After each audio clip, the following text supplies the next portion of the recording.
Shut up and sit down.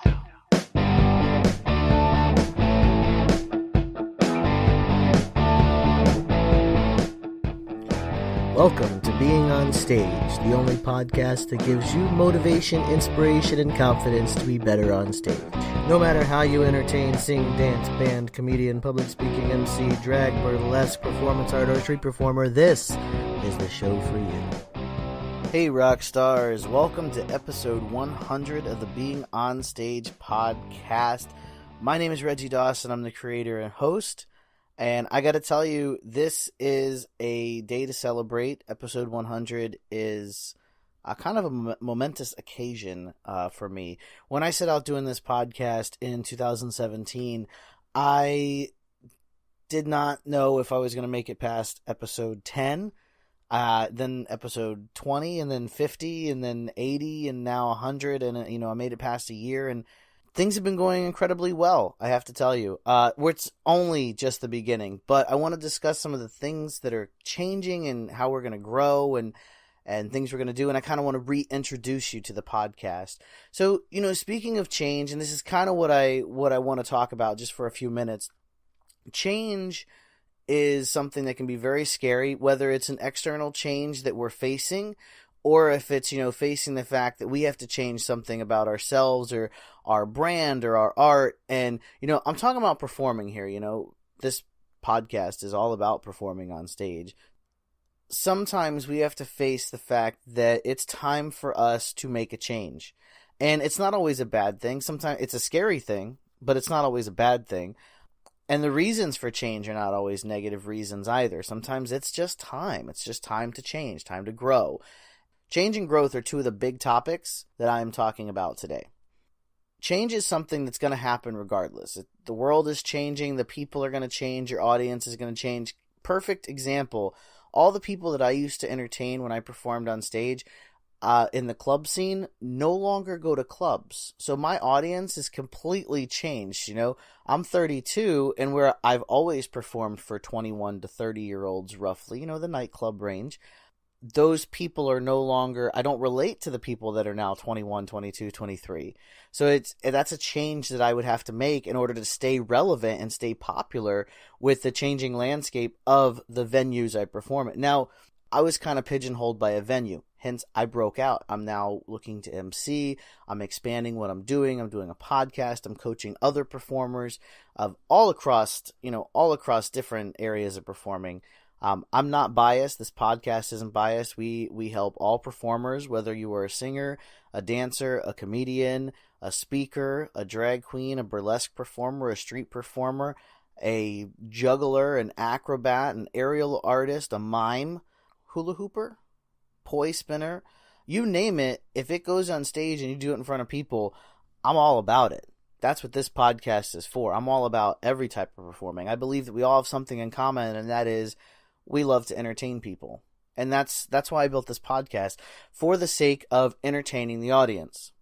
One of the things that I want to mention when we talk about change and growth is it's a huge part of being a performer. Everything that you do is growing. Every time you learn a new skill, every time you take on a new task, every time you do a show at a new place, you're growing. So this is all I'm talking about. This is why it can be scary to perform someplace new, but you also need to seek out that positive experience of the growth that you will gain from it. You have a new audience to entertain. You have new skills to show. This is all part of growth. And if you're not doing these things, and this is kind of where I want to go with this, and then I'll get into the reintroduction of this podcast. I just kind of felt like I need to talk about this. So if you're not growing, if you're not learning new skills, and you do find yourself like doing the same thing over and over and over again, seriously consider changing it up. It's scary. It's going to freak you out, the changes that you may think about having to make and the things that you may have to do. But we have to focus on the positives that are going to come out of the change and the growth that we're going to have. Okay? It could be anything. It could be the fact that you want to add a new element into what you're doing. Maybe you're a singer and you want to add some comedy, or maybe you're a comedian, you want to add some singing. A dancer that wants to go into acrobatics, or an acrobat that wants to go into breakdancing. It doesn't matter. Adding an element can be scary, but it can also be fun. learning new skills. Maybe you're learning a new sequence on your aerial silk, or maybe you're trying out a new style of joke that you've never tried before as a comedian. Maybe as a speaker, you've always been more of a motivational speaker, and now you're getting more into empowerment and more into inspiration and more of these stories and sharing things about yourself with people. This is all growth. It's going to help you in the long run as a performer. And I'm not saying a motivational speaker and an inspirational speaker is a performer in the same sense of a comedian, just for the record. But if you were on stage and you were in front of people, you are a performer. That's my definition of a performer. So fear the change, absolutely, but don't shy away from it. Just like when you decided to step on stage for the first time. It is scary as hell to think about the people that are out there, what they're going to think, what they're going to say, but in the back of your mind, you know this is something you have to do. And when it's time to change and it's time to grow, it's no different. It's something that you know you have to do. And that's where it is here with the Being on Stage podcast. And no, once again, the podcast is not going away, but I have taken some time and I have stepped back and I've done some research and I've decided it's time to make a few changes. And one of those changes, and I consider a kind of a large change, is the entire brand, all the colors, the logo, everything is being redone. The website, everything is being redone. I'm actually rebuilding it myself.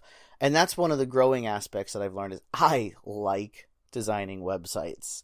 I'm eventually going to open it up to offer my design skills to performers as well, to design your websites. But right now, I'm working on redesigning the Being on Stage podcast logo, the website, and I've also decided to separate out the podcast and the brand. So when I started this podcast, it was Being on Stage. It was only a podcast. So now the change I'm making, and it's been coming, I have a group on Facebook, the Being on Stage group on Facebook. I have the Rockstar Lounge that, I send out occasional emails to my list through, you sign up on the website, you get an email, hey, welcome, here's the free book, all that stuff. You can still sign up today if you're interested, but that's all changing. I'm still going to have an email list, but Being on Stage is going to be my brand. Like, I'm going to have Being on Stage as the brand, and it'll be the Being on Stage email list, the Being on Stage group, and then the Being on Stage podcast. So the name of the podcast is actually going to change. I don't know if you noticed, but the name of the actual podcast is something like Being on Stage, Improve Your Stage Presence, Connect with Your Audience, or Get Over Stage Fright, or something like that. And it's actually going to change. The title of the podcast is now going to officially, and, per iTunes, is going to be the Being on Stage podcast. I'm changing the name of it. The logo is going to change, so you're going to see different image when you tune into the podcast. And yeah, so that's all coming. The new website. So with the new website also comes new opportunities.